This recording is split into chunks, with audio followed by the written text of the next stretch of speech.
마태복음 5장 27절부터 30절 말씀입니다.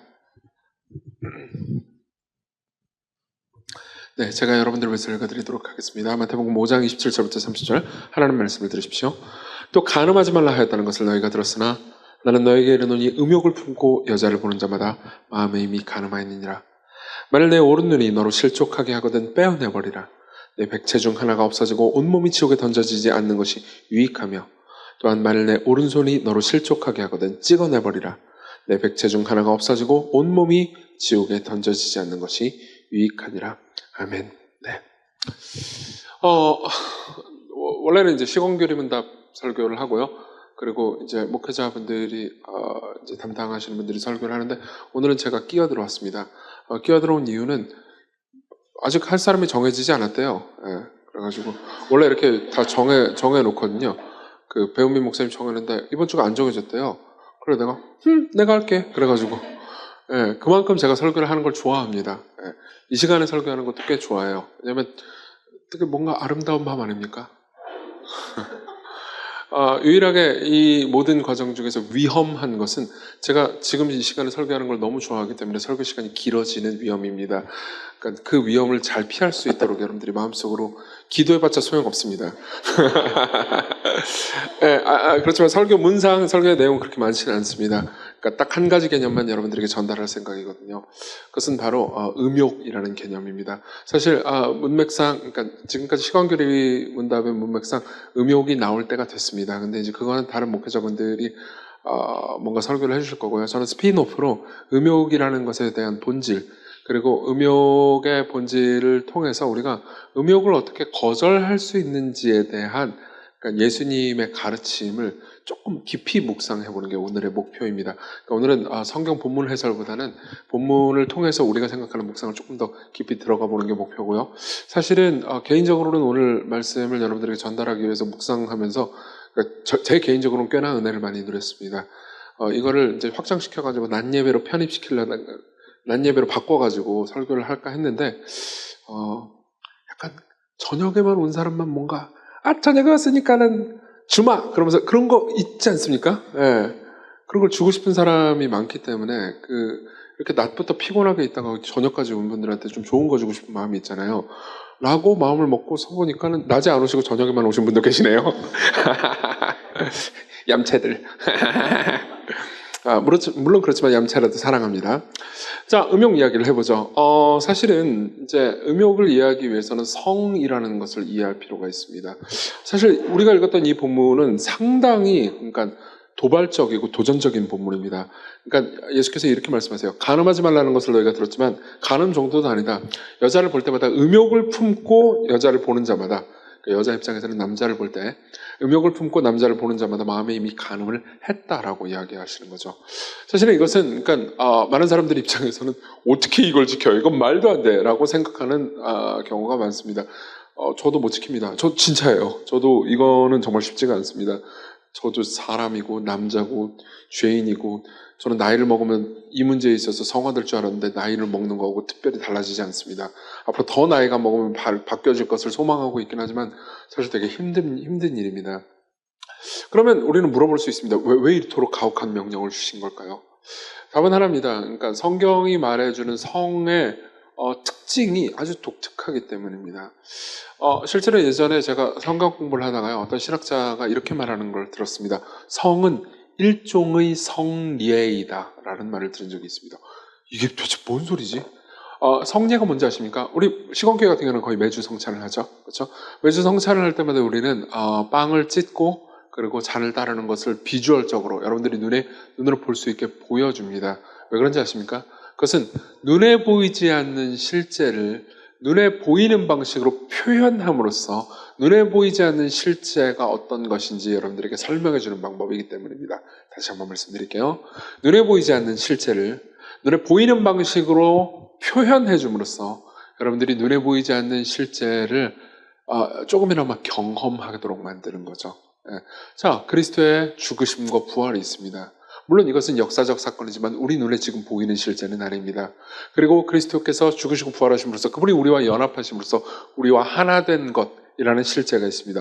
역시 눈에 보이지 않습니다. 그걸 경험하지 못할 건 없습니다. 예, 여러분들이 그리스도를 믿음으로써 당연히 그것을 경험할 수 있죠. 하지만 그게 마음에 와닿거나 실제적으로 물리적으로 보이지는 않습니다. 그리고 하나님께서는 우리를 불쌍히 여기시고 긍휼히 여기십니다. 그래서요, 눈에 보이지 않는 실제가, 그러니까 우리가 육체를 입고 있고 연약하다라는 이유 때문에 보이지 않아서 헤매는 우리를 불쌍히 여기셔서 눈에 보이는 실제로 조금이라도 맛보게 하시는 거죠. 빵을 찢는 것. 네. 제가, 여러분 혹시 그걸 알고 계신가요? 제가 성찬을 준비할 때 빵을 찢을 때요, 좀 약간 처절하게 찢는다는 걸 알고 계십니까? 예, 그걸 눈치챈 분들도 있을 겁니다. 그러니까 실제로 저한테 그 얘기를 해준 적이 있어요. 목사님, 빵을 찢을 때마다 너무 가혹하고 처절하게 찢는다고. 일부러 그러는 겁니다. 왜냐하면 그분이 그렇게 찢기셨거든요. 그리고 그분이 그렇게 피를 흘리셨거든요. 그걸 통해서 진짜 그분이 여러분들을 위해서 죽으셨다는 것을 말해주고 싶은 거죠. 예.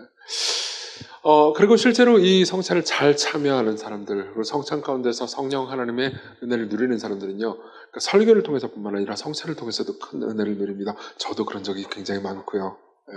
근데 그것은 성찬에만 그치지 않습니다. 성관계도 마찬가지입니다. 성관계요. 그러니까 성경은 그리스도와 우리와의 영원한 연합을 부부관계로 많이 표현합니다. 3주 전에 시골교회에 계셨던 분들이라면 그걸 표현한, 3주가 아니고 4주 전인가요? 설교를 들으셨을 겁니다.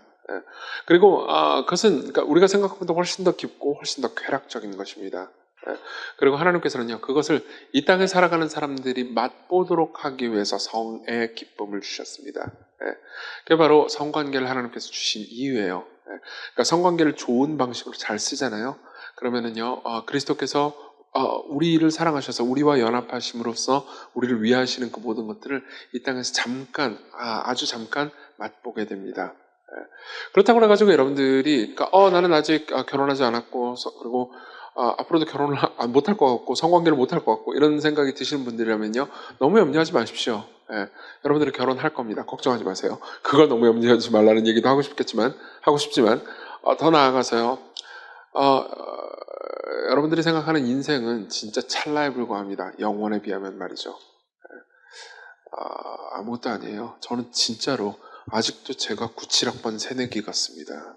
진짜요. 제 마음이 97학번 새내기 같아요. 그때 저도 젊고 어리석고 그리고 아무 생각 없고 그리고 쾌활했습니다. 근데 그때 그 소년이 지금도 제 마음 가운데 있습니다. 물론 그때처럼 행동하지는 않습니다. 그때처럼 행동했다는 건 못 컸다라는 얘기를 들을 테니까요. 근데 그때의 모습이 저는 지금도 있어요. 근데 벌써 27년이 지나버렸어요. 세상에. 그건 꽤나 충격적이죠. 그리고 아마도 제 생각에는 벌써 70살이 넘었네? 나는 은퇴해야 되네? 시골교회에서 난 떠나야 되겠군. 이라는 생각을 할 날이 진짜 금방 올 것 같아요. 23년 남았거든요. 23년 엄청나게 남은 것 같죠? 여러분들이 안녕.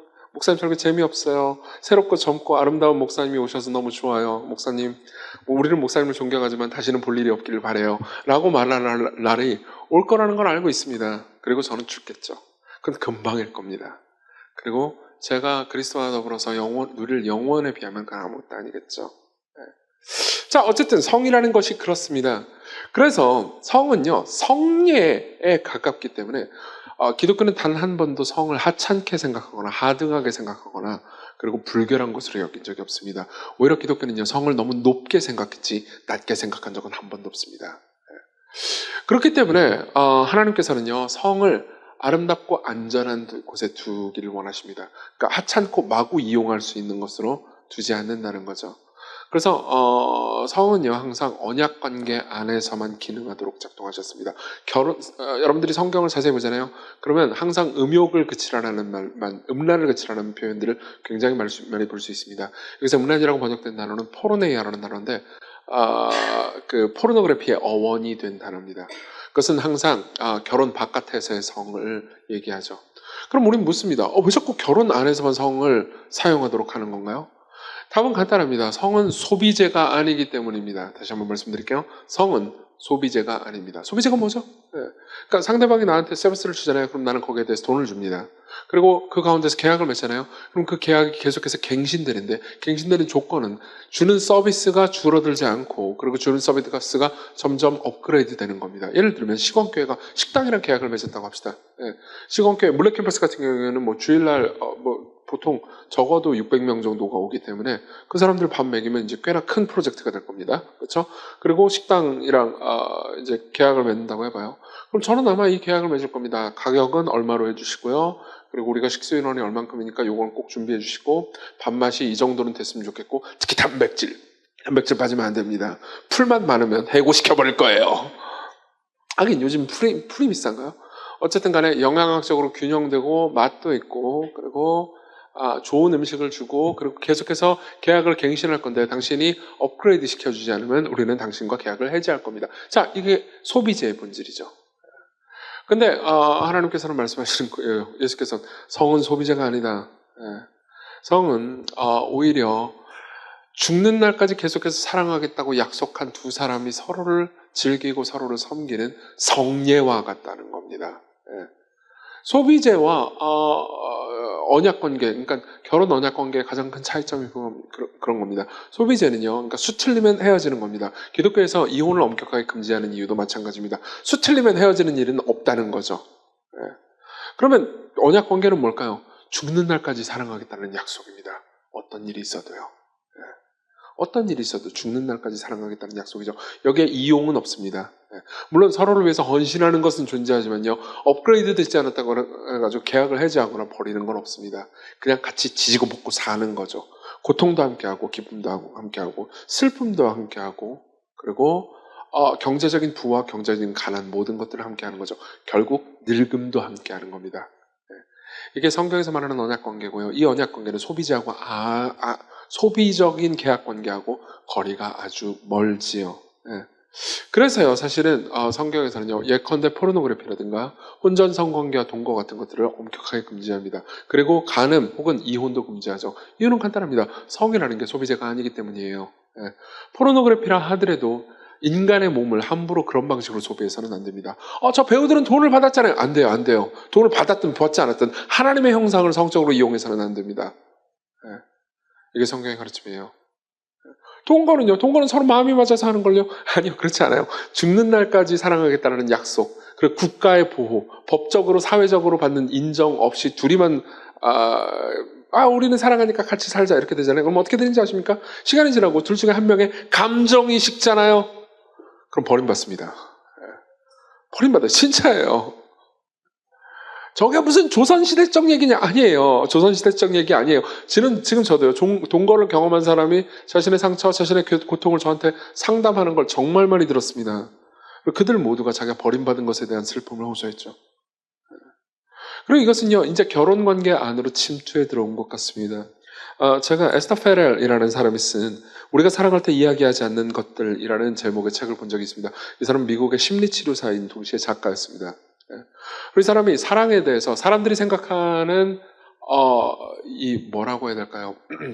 선입견에 반해서 좀 뭐 독특하고 그리고 도전적인 얘기를 하고 싶다라는 게 이 책의 주요 주제였어요. 근데 거기에 보면 이런 표현이 있습니다. 되게 재밌는 표현인데 들어보십시오.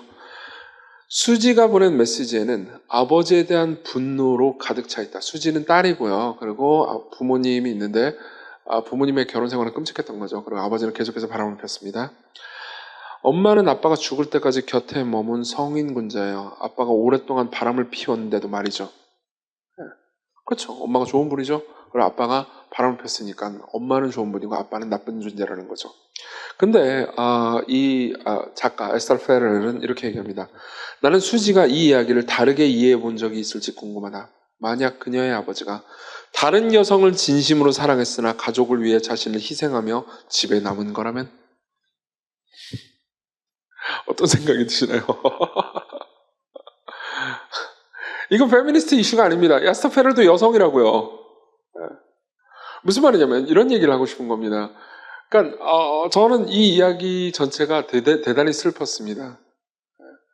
그러니까 에스터 페렐에게 있어서요. 사랑은 감정 그 이상도 그 이하도 아닙니다. 그러니까 감정이 전부예요.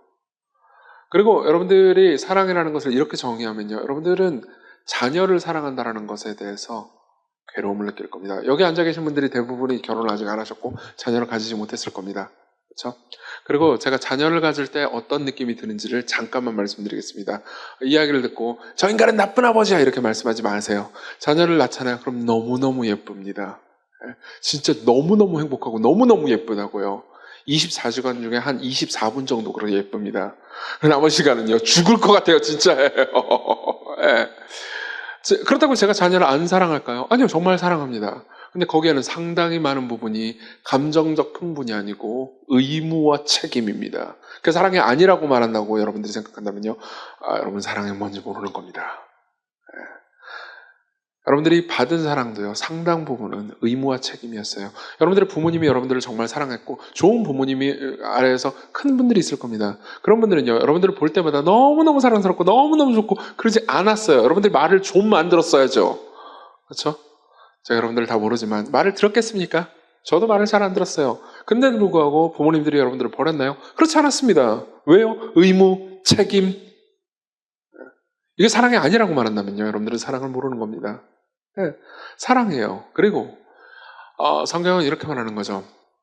그 사랑의 의무와 책임이 가장 강력한 관계가 결혼인데 그렇게 서로에게 안심해 줄 수 있는 관계, 그리고 그렇게 서로에게 완전히 자기 자신을 희생시킬 수 있는 관계 안에서만 맛볼 수 있도록 성을 줬다는 거죠.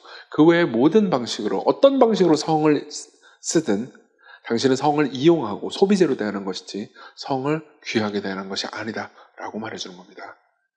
이게 음욕을 금지한 마음이 주님의 명령이에요.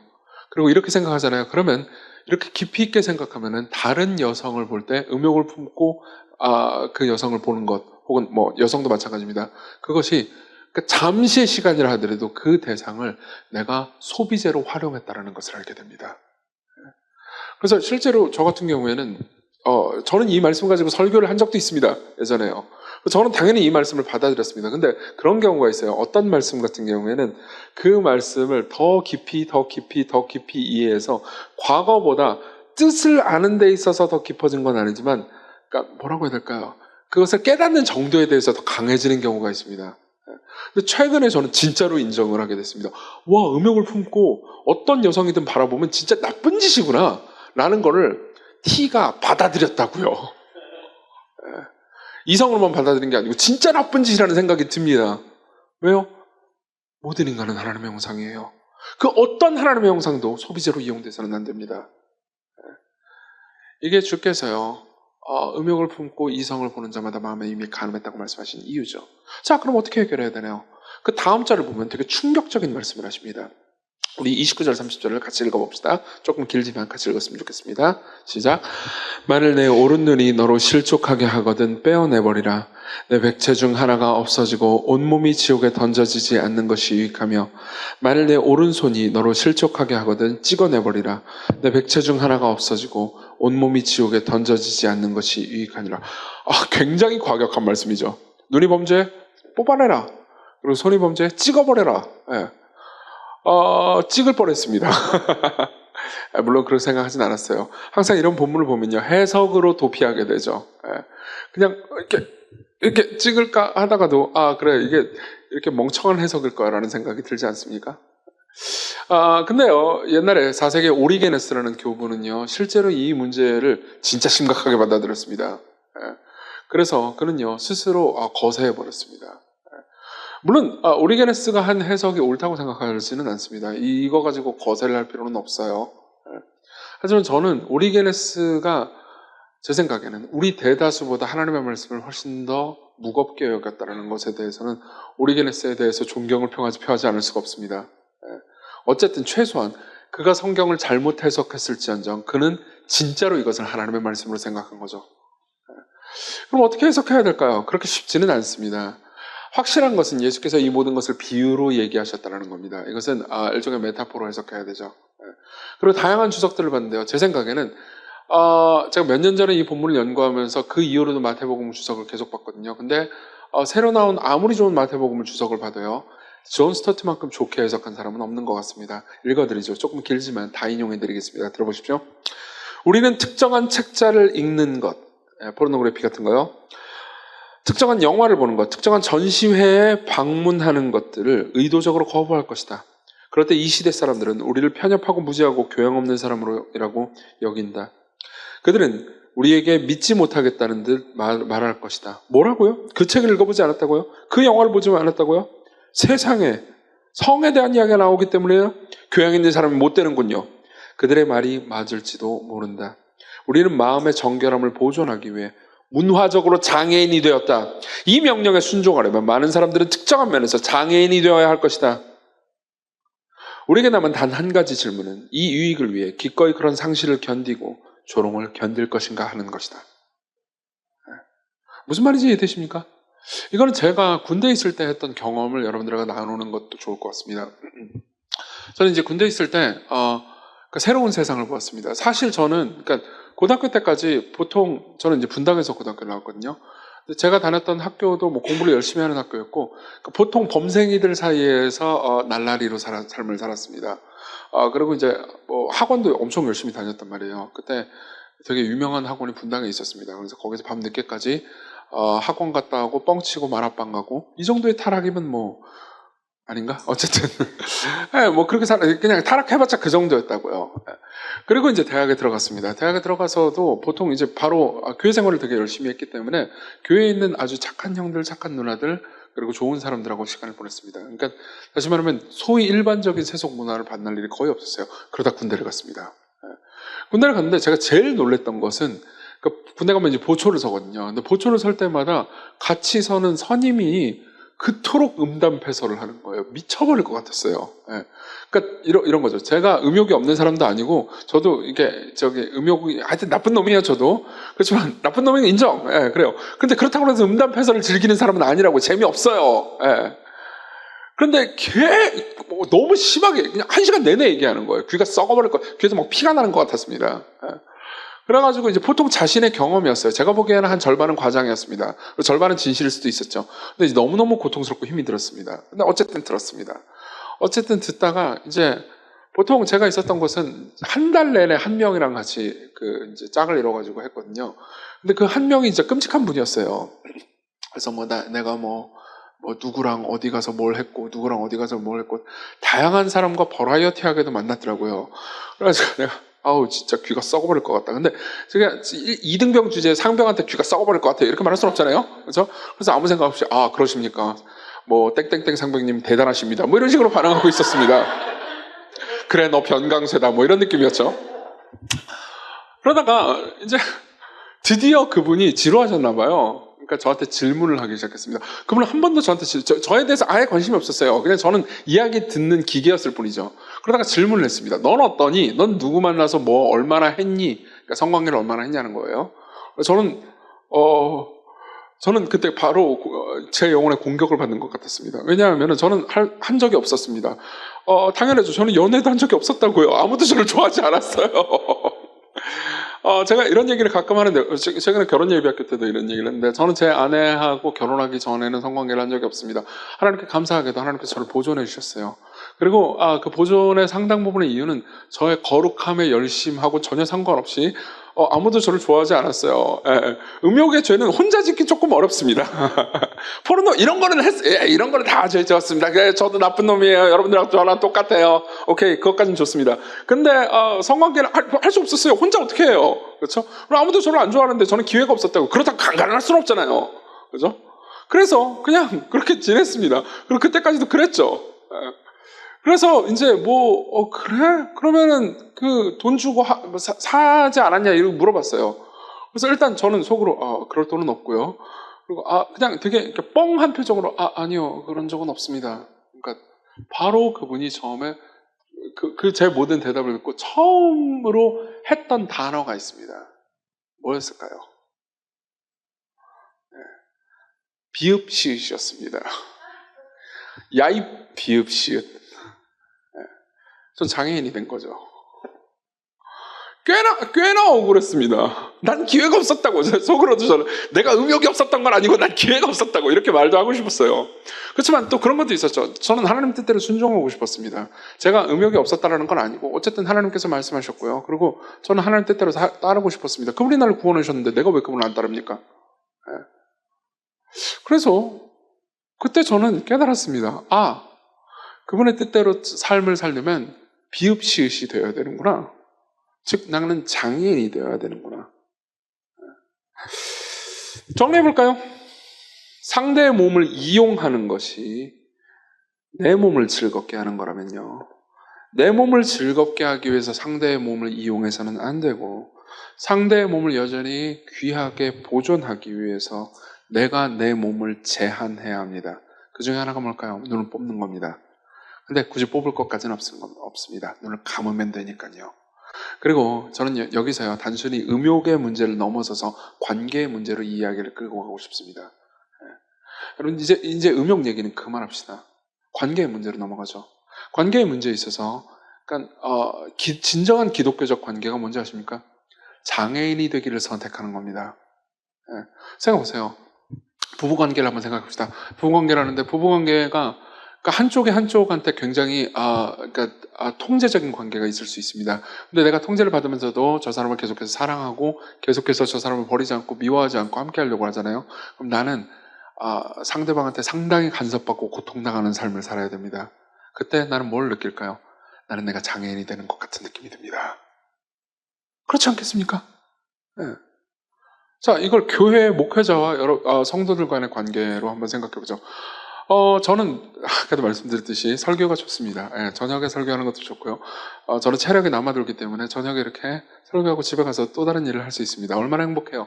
하지만 제가 여러분들을 섬기기 위해서 이 저녁 예배가 꼭 있어야 되는 이유가 있습니다. 제가 아까 농담으로 에이 저녁에만 온 분들 헤헤 얌체들 이렇게 말하긴 했지만요, 이 저녁에만 시간을 낼 수 있는 분들도 있습니다. 그렇죠? 그런 분들을 섬기기 위해서는 저는 저녁에 제 시간을 쓰는 게 좋겠죠. 그렇죠? 그러면 제가 지금의 시간도 남아돌고 힘도 남아돌지만 제가 힘도 없고 괴롭다면요, 아마 제가 여러분들을 섬기기 위해서 저는 약간 일부러 장애인이 되어야 할 겁니다. 그렇죠?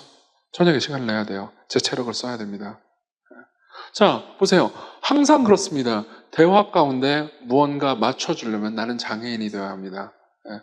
나는 너무너무 매운 게 싫은데, 맵찔인데, 내 앞에 있는 내가 사랑하는 사람이 마라탕을 좋아한다면요, 그냥 마라도 아니고요, 저는 마라탕과 마라샹궈를 시켜야 될 겁니다. 그러면서 고통당해야 되겠죠. 그때 저는 장애인이 되는 겁니다. 이해되십니까? 이게 모든 관계의 본질이라는 것을.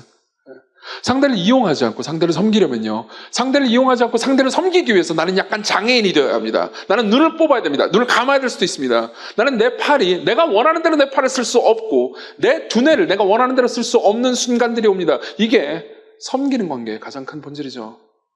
모든 사랑하는 남편과 모든 사랑하는 아내가, 모든 교회를 사랑하는 사람들이, 모든 교회를 사랑하는 목회자들이, 모든 친구를 사랑하는 사람들이 결국 마주하게 되는 지점이죠. 나는 비읍시읒인가?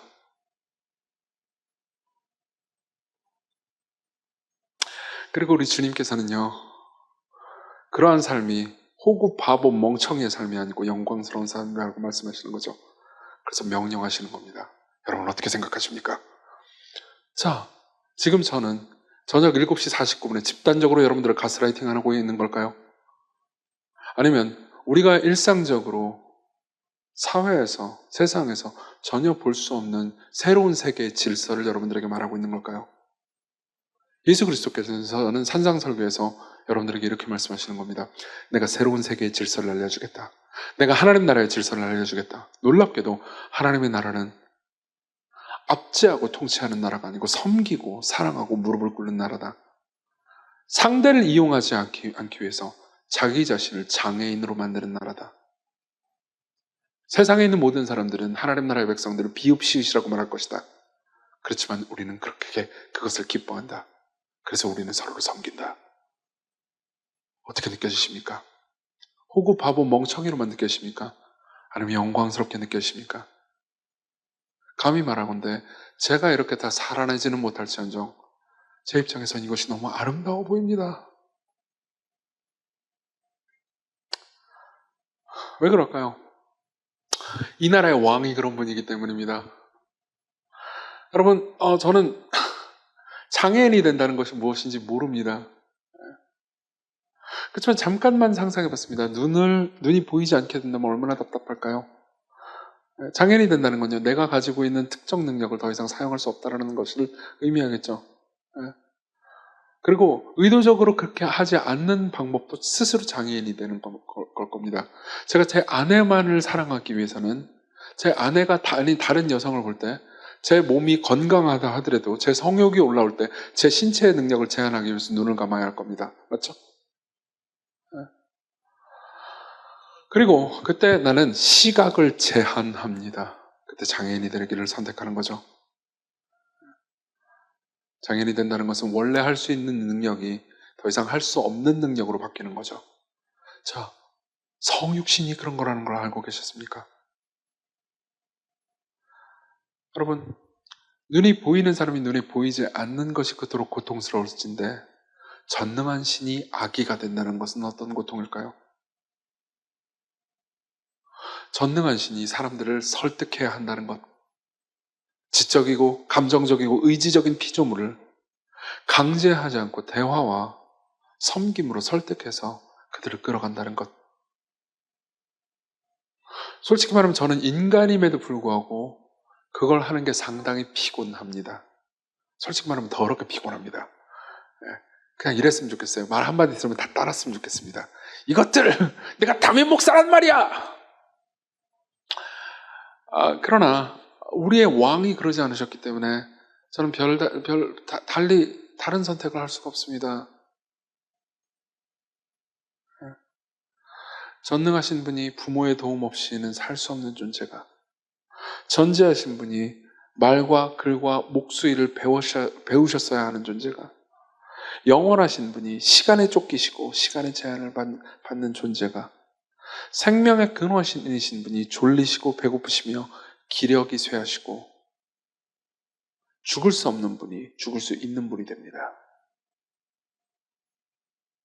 자, 그리고 십자가를 봅시다. 거기에 가시면류관이 찔려서 이제 시신경이 손상되어 더 이상 앞을 볼 수 없는 존재가 있습니다. 십자가에 달려가지고 가시면류관에 찔리잖아요. 그럼 뇌가 찌르거든요. 그때 필연적으로 시신경은 손상됩니다. 그리고 장님이 되죠. 앞이 보이지 않고 끔찍한 고통과 괴로움 가운데서 그런 철저한 장애인이 되셨습니다. 왜요? 사랑 때문에요. 그분이야말로 눈이 뽑히고 손이 못 바뀌었죠. 이게 사랑입니다.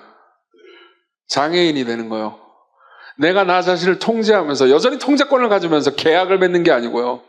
내가 상대를 섬기기 위해서 장애인이 되는 것. 여러분들은 이것이 사랑이라는 걸 아십니까? 음욕을 통제하는 것은 그 출발과 시작일 뿐입니다. 그분이 여러분들을 그렇게 사랑하셨다는 것만 기억해 주십시오. 그리고 오늘 밤을 보냅시다. 그리고 이 소식이 여러분들에게 어떤 질문을 던지는지 그 질문을 품고 오늘 저녁에 잠드셨으면 좋겠습니다.